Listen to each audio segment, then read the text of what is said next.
Ma femme a exigé, en hurlant, « Présente tes excuses à mon ex ou on divorce ». Alors je l'ai fait chez lui, juste devant sa femme, « Désolé, je ne voulais pas que tu sortes avec ma femme ».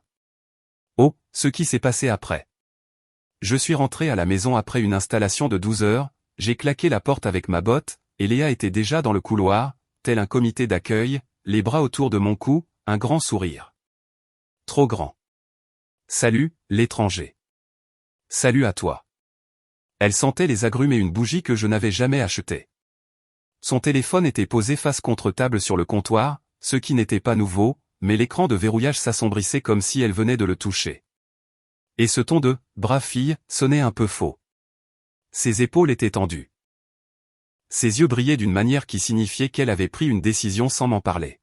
« Tu as faim. » Elle m'a attiré vers la cuisine. « J'ai fait ce poulet que tu aimes tant. » « Tu détestes faire ce poulet. » « J'essaie de nouvelles choses. » J'ai posé mon sac à outils.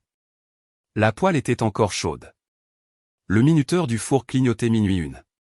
Elle a dressé l'assiette comme pour une photo de magazine. C'était bien.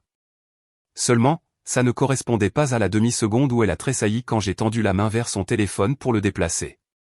Si j'avais su où tout cela allait mener, je vous dirais que j'aurais mangé le poulet dans la camionnette et gardé la discussion pour plus tard. Nous avons mangé. Elle a rempli l'air d'histoires légères sur des collègues que je n'avais jamais rencontrés et un nouveau groupe de filles. Elle essayait. Elle n'avait jamais eu de groupe de filles, pas en 8 ans. Elle riait à contretemps. Ma fourchette a heurté l'assiette un peu plus fort que d'habitude. Alors, j'ai tâté le terrain. Ce nouveau groupe sort jusqu'à quelle heure ce soir? Pas ce soir. Elle a bu une gorgée d'eau. Demain, peut-être. Peut-être. Ça dépend si tout le monde est libre. Tout le monde, c'est ça? J'ai coupé le poulet. De quels amis parlons-nous, déjà? Juste. Tu ne les connais pas, Clara ou Camille? Je les confonds tout le temps. Elle a souri à son assiette. J'ai laissé planer le silence. Le ventilateur du four vrombissait. Le couvercle en plastique du minuteur avait une fissure que je n'avais pas vue auparavant. Des petites choses, ça s'accumule. Si tu sors tard, lui ai-je dit, préviens-moi. Pas un texto à minuit depuis les toilettes d'un bar. Waouh, a-t-elle dit en posant sa fourchette. C'est précis. J'installe des vitres lourdes toute la journée. Je n'aime pas jouer aux devinettes la nuit. Elle a hoché la tête comme si j'avais commandé du paillis. Bien sûr, je te préviendrai. Compris. Si j'avais su le prix de cette simple phrase, je l'aurais enregistré. J'ai empilé les assiettes. Elle a touché mon bras. Ça va? Bien. Tu es silencieux. Tu es différente. J'ai dit, choisis en un. Elle a cligné des yeux 2 fois, puis a expiré par le nez. Je ne suis pas différente. Je suis fatigué. Je l'ai embrassée sur la joue, puis sur le sommet de sa tête. Nous sommes tous les deux fatigués. Ne soyons pas fatigués et vagues. Je ne suis pas vague. Elle a souri à nouveau, trop vite. Tu es dramatique. Demain, ai-je dit. Si tu sors, dis-le-moi avant de disparaître. C'est tout. Elle a hoché la tête. Bien sûr. Je voulais la croire. La nuit suivante, j'étais à l'atelier tard, en train de tailler un chambranle sur mesure pour une ouverture bizarre, quand Samuel a passé la tête dans mon box. Tu es encore là? Ta femme t'a laissé sortir après la tombée de la nuit. Elle est avec des amis, ai-je dit, en ajustant le chambranle. Nouvelle bande. Tu as déjà entendu parler d'une Clara ou d'une Camille? On dirait une marque de bougie. Il s'est appuyé sur le cadre de la porte comme s'il était chez lui. Tu as l'air d'un type qui fait des calculs qu'il ne veut pas faire. Je calcule les délais pour la quincaillerie. J'ai essuyé le ciseau sur un chiffon. Et ouais, un peu de calcul. Il m'a lancé ce regard de miroir de barbier que seul quelqu'un qui a traversé 2 divorces peut avoir. Tu veux arrêter de faire les calculs, ou tu veux trouver la bonne réponse? Trouver la bonne réponse, puis traiter ça comme un travail. Vérifie, puis fais confiance. Comme un travail, ai-je répété. Nous avons terminé. J'ai envoyé un texto à Léa à 20h. J'ai reçu une réponse à 21h30, toujours avec les filles. Ne m'attends pas, un emoji cœur qui avait l'air d'un copier-coller. Quand je suis rentré à la maison sentait la vanille. Une bougie différente. Le lit était fait comme dans un hôtel. Sa chemise sur la chaise était à l'envers, les étiquettes dépassant. Je ne suis pas un détective. Je suis juste un type qui remarque quand les pièces du puzzle proviennent de deux boîtes différentes. Elle est rentrée vers 22 heures passées et a filé directement vers la salle de bain, parlant depuis le miroir. C'était amusant. Enfin, un peu de temps pour moi, tu sais. On a fait un quiz. Où? Près du centre commercial. Quel endroit? Elle s'est rincé le visage. J'ai oublié le nom. Ça fait 14 ans qu'on vit ici, lui ai-je rappelé. On pourrait se repérer dans cette ville à l'odeur. Je suis sérieuse. C'est nouveau. Quel est le nom de famille de ton ami? Marc, pourquoi tu me questionnes? Parce que je me soucie de savoir où est ma femme, lui ai-je dit. Concept de fou. Elle a fait une pause, la serviette sur sa joue. Tu sais quoi? Je n'aime pas trop ce ton. Et moi, je n'aime pas jouer aux devinettes. L'accord, c'était de me prévenir. Je t'ai envoyé un texto. 1h30 plus tard. Sa mâchoire s'est crispée. D'accord, j'entends que ça ne te plaît pas noter. Ce que je n'entends pas, c'est le nom de l'endroit. Ce n'est pas un tribunal. Non, ai-je dit, c'est un mariage. Elle s'est tenue dans l'encadrement de la porte. N'en fais pas toute une histoire. Voilà. Le ton qui transformait une ligne droite en brouillard. Je ne me suis pas levé. Je ne l'ai pas poursuivi. J'ai posé mon téléphone, j'ai pris mon portefeuille sur la commode et j'ai fait un petit ajustement. Le dîner de couple de samedi chez Romain, ai-je dit. Je n'y vais pas, quoi? Nous avions confirmé notre présence. Tu peux y aller, ai-je dit. Je reconstruis l'établi. Je ne vais pas rester assis à hocher la tête pendant que tu regardes ton téléphone sous la table. C'est tellement injuste. Ce qui est juste, c'est que je dis ce à quoi je ne participerai pas, tu me punis. J'ai secoué la tête. Je définis mon emploi du temps. Si tu veux que je vienne aux événements, tiens-moi au courant comme je te l'ai demandé. Ce n'est pas comme ça maintenant. Elle a fixé le vide un instant de trop, puis a affiché un sourire forcé. Tu sais quoi? D'accord. Je te le dirai plus tôt la prochaine fois. On peut dormir, s'il te plaît? Nous avons éteint la lumière. Quelque part en bas, la nouvelle bougie continuait de brûler. J'ai continué mon travail. Samuel et moi avons installé une vitrine le lundi, puis une série de portes de douche sous la pluie le mardi. Mercredi, Léa a fait basculer le pendule. Elle était déjà debout quand je suis rentré, portant la robe bleue que je lui achète à la moindre occasion. Le dîner sur la cuisinière, mon match de foot préféré en sourdine. Tu es en avance, ai-je dit. Je suis rentré pour toi. Généreux, ai-je dit. Elle a penché un verre de vin. Trêve? J'ai hoché la tête. Pourquoi? Toi qui es stressé? Moi qui suis distrait? Le travail a été chargé. Je suis désolé si j'ai été bizarre. Je me suis appuyé contre le comptoir. Le voilà. Le mot. Quel mot? Désolé. Elle s'est approchée. Je le pense vraiment. Laisse-moi me rattraper cette semaine. À la maison le soir. Pas de quiz tardif. Bien, ai-je dit. Je libère mes soirées. Elle a souri en regardant la cuisinière. Tu vois? La communication. Je vais même t'envoyer mon emploi du temps comme une idiote. Je te prends au mot. Elle a fait exactement ça pendant 6 jours. Elle était douce, attentive. Le téléphone posé.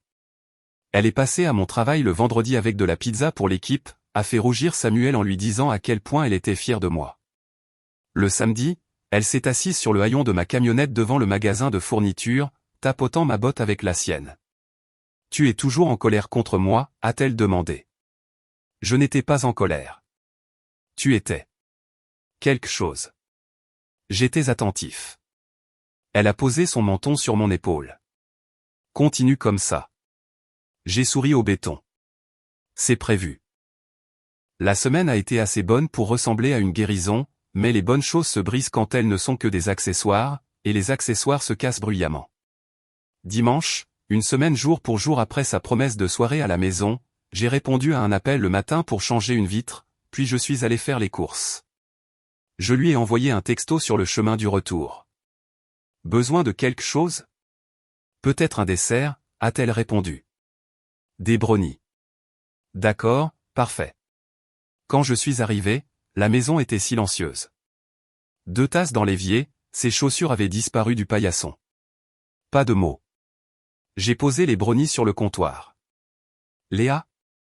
Rien. J'ai vérifié le garage. Vide. La chambre? Vide. Son chargeur de téléphone ne bourdonnait pas. La lumière de la salle de bain était éteinte, mais sa trousse de maquillage avait été jetée comme si quelqu'un avait couru. Je suis resté devant le comptoir, puis j'ai pris mon propre téléphone. Une semaine plus tôt, pendant sa période de transparence d'emploi du temps, j'avais suggéré, très nonchalamment, on active tous les deux le partage de localisation dans l'application familiale. Comme quand tu conduis pour les installations, avait-elle dit, en me donnant un bisou sur la joue, pour que je sache quand faire chauffer le dîner. Elle l'avait activé à ce moment-là. J'avais laissé le mien activé aussi. J'ai ouvert l'application.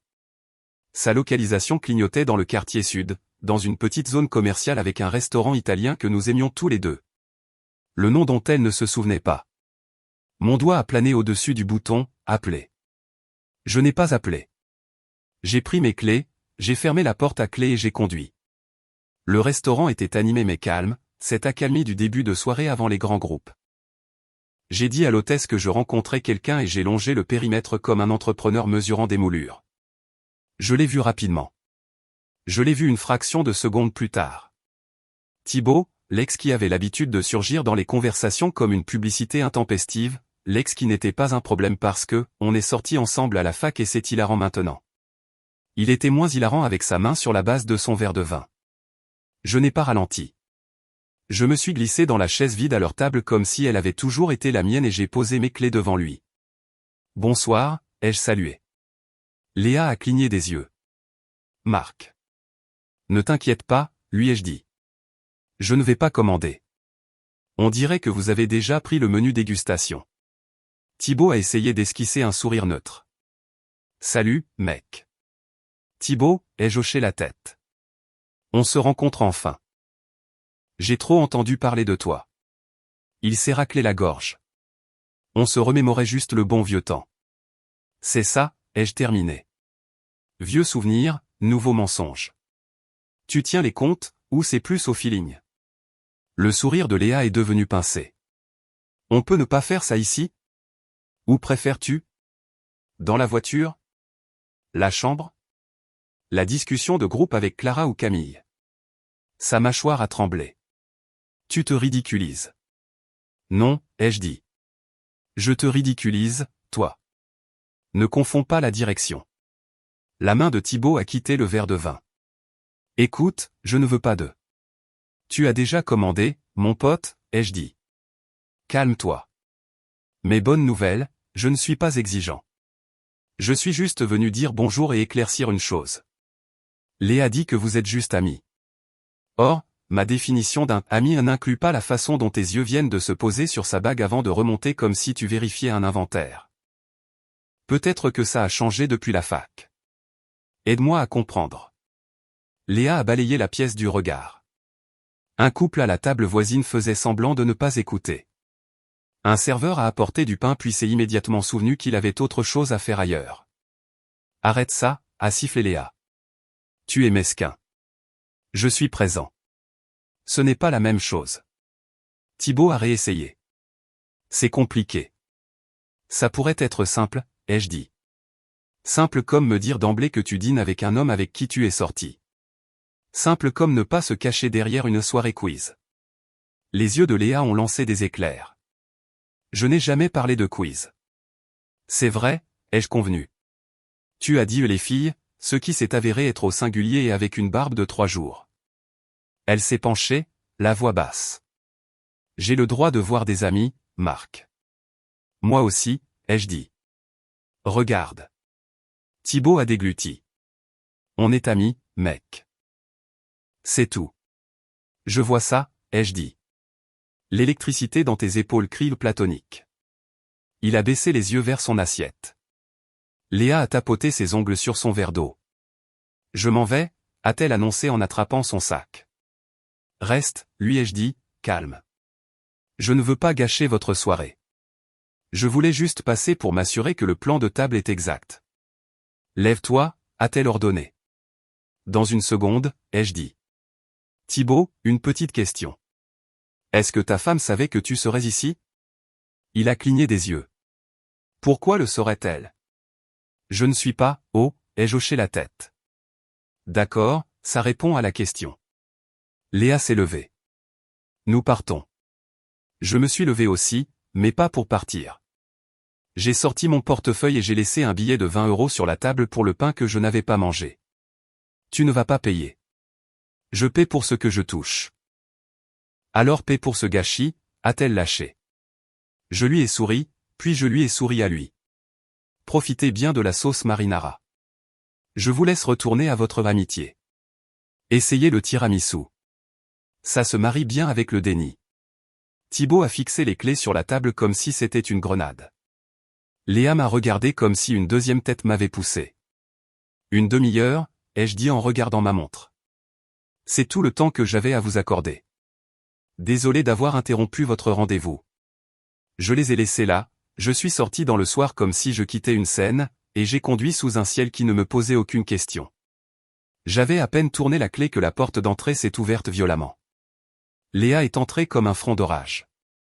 C'était quoi, ça? Sa voix a ricoché dans le couloir. C'était quoi, exactement? J'ai posé mon portefeuille. C'était moi qui rencontrais ton ami. Tu m'as humilié. Je me suis présenté. J'ai fait la conversation poliment. Je suis même parti avant le dessert. Tu es paranoïaque. Je suis observateur.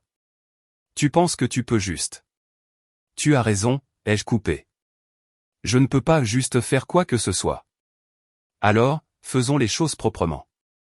Si tu veux continuer à voir Thibaut, tu peux. Tu ne seras juste plus marié avec moi pendant que tu le fais. Elle m'a regardé, bouche bée. Nous n'allons pas nous lancer dans les ultimatums. C'est toi qui as commencé quand tu as rendu la réalité facultative.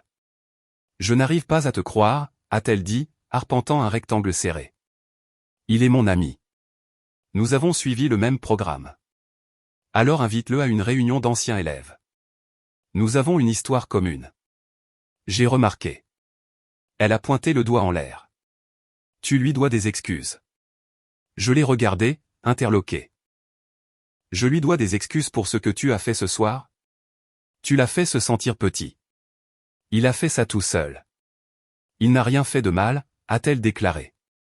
J'ai laissé cette phrase en suspens. L'atmosphère dans la pièce ressemblait à une fin de janvier. Tu viens de t'entendre dire rien de mal à propos d'un homme avec qui tu es sorti, assis en face de toi dans un restaurant pendant que je suis à la maison en train d'acheter des brownies pour le dessert, et tu veux que je lui présente mes excuses? Son menton était haut. Oui. Ou c'est fini. Ce sont les options, ai-je demandé. Ce sont les options. J'ai posé les clés de ma camionnette dans ma paume. D'accord. Elle a croisé les bras. D'accord, quoi? Je vais m'excuser. Elle a cligné des yeux, surprise par la rapidité. Vraiment? Bien sûr, ai-je dit d'un ton léger. Tu veux que je lui présente mes excuses? Je vais le faire tout de suite. Demain, a-t-elle lâché. Pourquoi demain? Il est tard. Tu as dit qu'il le méritait. Il le mérite, a-t-elle répliqué sèchement. Mais pas ce soir. Il a déjà eu assez de toi pour une journée. J'ai souri. On ne devrait pas remettre à demain ce qu'on peut régler aujourd'hui. Elle a attrapé ma manche. Marc, ne fais pas ça. C'est toi qui as fixé les règles, ai-je rappelé en dégageant doucement mon bras. Je vais jouer. Ses yeux se sont agrandis d'une manière qui ne me concernait plus. Il y avait de la panique. Pas la peur que je crie, la peur que je franchisse une autre ligne. Qu'est-ce que tu vas faire, a-t-elle exigé. Exactement ce que tu as demandé. Je te jure, si tu veux quelque chose de moi, ai-je dit calmement. Tu l'auras. Va te faire un thé. Je suis sorti. Elle m'a suivi sur le porche, continuant à me lancer des mots. J'ai fermé la portière de la camionnette sur ces paroles et j'ai démarré. Thibaut habitait à 10 minutes, dans un quartier gentrifié avec des arbres carrés et des allées étroites. Je me suis garé dans la rue, je suis sorti et j'ai remonté son allée comme une livraison qu'il n'avait pas commandée. Une lumière chaude filtrait du salon. Une télévision marmonnait derrière les fenêtres. J'ai frappé. Des pas se sont déplacés, le verrou a cliqué. La porte s'est ouverte sur Thibaut en sweatshirt, la couleur de son assurance d'avant ayant disparu. « Marc, dit-il doucement. Ce n'est pas une bonne soirée. » « Je sais, ai-je répondu. Je te dois des excuses, sur ordre de ma femme. » Sa bouche s'est ouverte et s'est refermée. Il a commencé à sortir.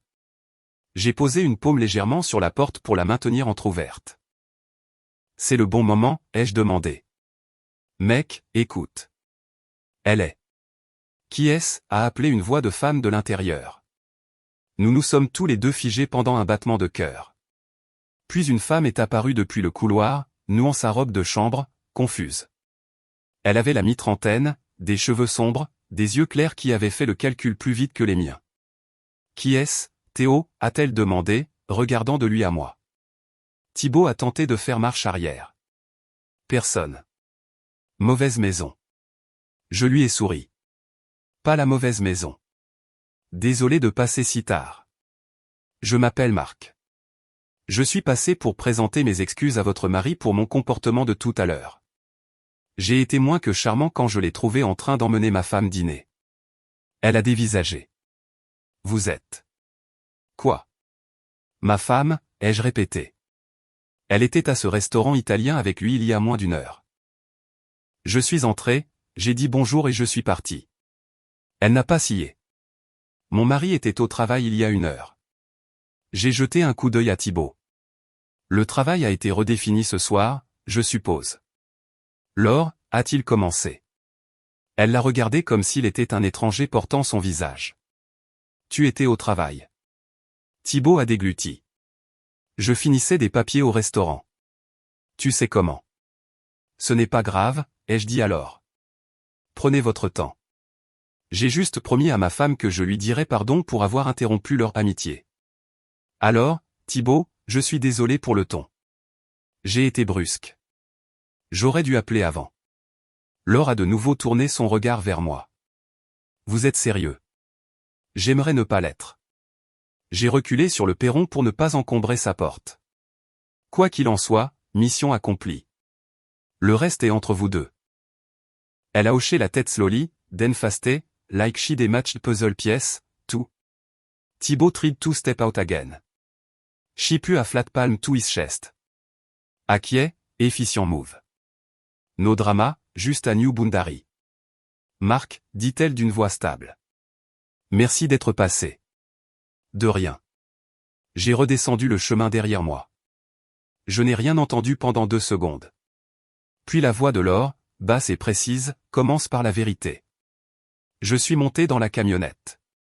La lumière du Porsche était stable. Mon téléphone s'est allumé avec le nom de Léa. Puis de nouveau. Puis un texto, n'y va pas, je suis rentré chez moi. Elle attendait, faisant les 100 pas dans le salon avec l'énergie d'une alarme incendie déclenchée. Quand j'ai ouvert la porte, elle a bondi. Que as-tu fait? Ce que tu as demandé. Qu'est-ce que tu lui as dit? Désolé. Ses yeux me transperçaient. Et rien. Enfin, je l'ai peut-être dit devant sa porte d'entrée. À voix haute. Tu es allé chez lui. Tu as exigé des excuses. J'ai livré le service complet. Tu es incroyable. Merci. Sa femme était là? J'ai haussé une épaule. Elle l'était. Qu'est-ce que tu lui as dit? La vérité, que toi et Thibaut aviez dîné ensemble. Elle a levé les mains. Pourquoi ferais-tu ça? Parce que tu m'as demandé de m'excuser, ai-je dit, pas d'être ton complice. Tu as tout gâché. Définis le tout. Elle respirait fort, comme si les mots lui prenaient son oxygène. Tu n'as pas le droit de faire exploser ma vie parce que tu t'es senti peu sûr de toi dans un restaurant. Je n'ai rien fait exploser, ai-je dit d'un ton égal. J'ai nommé ce qui était devant moi. Si ça ne supporte pas la lumière du jour, ce n'est pas de ma faute. Elle a regardé fixement. Puis la colère s'est transformée et s'est aiguisée. Tu sais quoi? Fais tes valises. Va dans un hôtel. On parlera quand tu te seras calmé. Non. Elle a cligné des yeux. Pardon? C'est ma maison, ai-je dit. J'ai construit les étagères, les placards, choisi les vis et les charnières. Je ne quitte pas ma maison parce que tu as semé le désordre. Tu ne peux pas me faire partir. Je ne te force à rien, ai-je dit. Je te donne un choix. Tu as 1 heure pour rassembler ce que tu veux pour les prochains jours. Ton placard, ton ordinateur portable, ton armée de produits de soins, peu importe. Après ça, je change la serrure. On réglera le reste comme des adultes avec des papiers à la lumière du jour. Elle a reculé comme si l'air avait changé. Ça n'arrivera pas, tu as déjà perdu 10 minutes à discuter, lui ai-je dit en regardant ma montre. Plus que 50. C'est insensé. Ce qui est insensé, c'est que tu m'ordonnes de m'excuser auprès de ton cavalier pour le dîner, puis que tu cries parce que je l'ai fait efficacement. Son visage a vacillé. C'est mon ami. J'ai hoché la tête. Je m'en souviendrai quand quelqu'un demandera pourquoi ma femme a déménagé un dimanche soir. Elle a regardé fixement. Le silence s'est étiré. Finalement, elle a attrapé son sac. Très bien, a-t-elle dit d'une voix sèche. Je ne reste pas ici avec toi dans cet état. Je ne te l'ai pas demandé. Elle s'est dirigée vers la porte, puis s'est retournée. Tu vas le regretter. Peut-être, ai-je répondu. Mais au moins, je le regretterai dans une maison calme. Elle a claqué la porte. Je suis resté 1 seconde dans le silence qu'elle a laissé, puis je suis allé chercher le peigne dormant de rechange dans le garage. 30 minutes plus tard, la serrure a tourné proprement sous ma main. J'ai posé ses clés sur la table de l'entrée dans une enveloppe, j'ai écrit son nom et je l'ai placé bien en vue. J'ai dormi de mon côté du lit parce que j'y dors mieux. Le matin, j'ai fait du café, j'ai mis une chemise de travail propre et je me suis rendu au tribunal en chemin pour une réparation de porte de douche. Mon téléphone a vibré alors que j'étais sur le parking. Léa. Pourquoi je ne peux pas entrer dans notre maison? J'ai répondu, parce que ce n'est pas notre maison quand une personne s'en sert comme d'une scène. Tu n'y habites plus pour le moment. Et c'est chez Thibaut. Sa femme sera ravie de t'accueillir. 20 minutes plus tard, alors que je tendais des sangles sur une caisse, un nouveau texto a clignoté. Il a rompu. À cause de toi. C'est toi qui as fait ça. J'ai regardé les points tentés de former une autre phrase. Puis j'ai appuyé sur le bouton d'information, j'ai fait défiler et j'ai cliqué sur « Bloquer ». Pas de discours, pas de fioriture, juste un nouveau paramètre. Elle n'a pas appelé d'un autre numéro. Elle ne s'est pas présentée à l'atelier. Le silence fonctionne quand on finit par y entrer. 3 semaines plus tard, un numéro que je ne connaissais pas est apparu alors que j'étais à mi-chemin du montage d'un panneau fixe. Je l'ai laissé aller sur la messagerie vocale. Puis la curiosité a gagné. « Bonjour, Marc », a dit une voix de femme, stable mais chaleureuse. C'est Laure, du Porsche. J'espère que ce n'est pas déplacé. Je voulais vous remercier et vous demander si on pouvait parler. Sans pression. J'ai rappelé après avoir terminé la vitre et balayé la poussière de verre. Elle a décroché à la 2e sonnerie. Salut, a-t-elle dit. C'est Laure. Bon timing, ai-je répondu. Je viens de gagner un combat contre une fixation de douche récalcitrante. Elle a ri une fois. Je ne veux pas perturber ta journée. Je voulais juste. Je voulais dire que tu as fait ce qu'il fallait, cette nuit-là. Tu as été direct, mais tu as été honnête. Le direct est mon seul mode de fonctionnement. C'est mieux que fuyant, a-t-elle dit, et on pouvait entendre des années de contexte dans ce mot. J'aimerais t'offrir un café et te remercier comme un être humain, pas par message vocal. Tu peux dire non. Je peux dire oui, lui ai-je dit. Nous nous sommes rencontrés dans un petit café près du parc. Elle était plus calme que dans l'embrasure de sa porte, le genre de calme qui vient après avoir décidé d'accepter la note. J'ai signé les papiers, a-t-elle dit après que nous ayons commandé. Il a essayé d'arranger une version de l'histoire qui ne tenait pas debout. J'ai choisi la terre ferme. Bon choix. Elle a souri comme si elle n'avait pas utilisé ses muscles depuis longtemps. Ça va? Mieux, ai-je dit. Le greffier a tamponné les miens hier. Et Léa? J'ai bu une gorgée de café. De retour chez ses parents, aux dernières nouvelles, dans la petite ville à 2 heures à l'ouest. Difficile de payer un loyer quand on brûle les ponts des deux côtés. Laure a hoché la tête. Je ne me réjouis pas de son malheur. Moi non plus. Je pensais que vous étiez fou, vous savez, a-t-elle admis. Sur le pas de la porte. J'ai failli vous dire de déguerpir de mon Porsche. Vous auriez dû, ai-je souri. Ça aurait été drôle plus tard. Ce qui m'a arrêté, c'est son visage quand vous avez dit restaurant. Il avait l'air d'un étudiant de première année expliquant une gueule de bois à son entraîneur. L'honnêteté a ses signes révélateurs. Elle a soutenu mon regard. Eh bien, merci de m'avoir donné la vérité sans me la jeter à la figure. C'est important. C'est important pour moi aussi, ai-je dit. C'est comme ça que j'essaie de me comporter. Découpe nette. Nous sommes restés assis 1 heure de plus. Nous avons parlé de petites choses, le travail, le chien de sa sœur, la façon dont le quartier prétend être plus amical qu'il ne l'est. Rien de flirt, rien de lourd, juste humain. Quand nous nous sommes levés, elle a touché mon coude. J'aimerais refaire ça, a-t-elle dit. Pas comme une thérapie, juste parce que tu es facile à vivre. Pareillement. Nous n'avons pas précipité les choses. Nous n'avons pas mis d'étiquette. Nous avons juste commencé à nous voir pour un café, puis pour des promenades, puis pour des dîners avec un silence agréable. Si vous avez déjà été avec quelqu'un qui n'attend pas de performance de votre part, vous connaissez la différence. Maintenant, la partie qui intéresse les gens comme un tableau de score. Ma vie est plus petite et meilleure. J'ai déménagé dans un pavillon de plein pied avec 2 chambres qui donnent sur un ruisseau, avec un garage assez grand pour l'établi que je menaçais toujours de construire.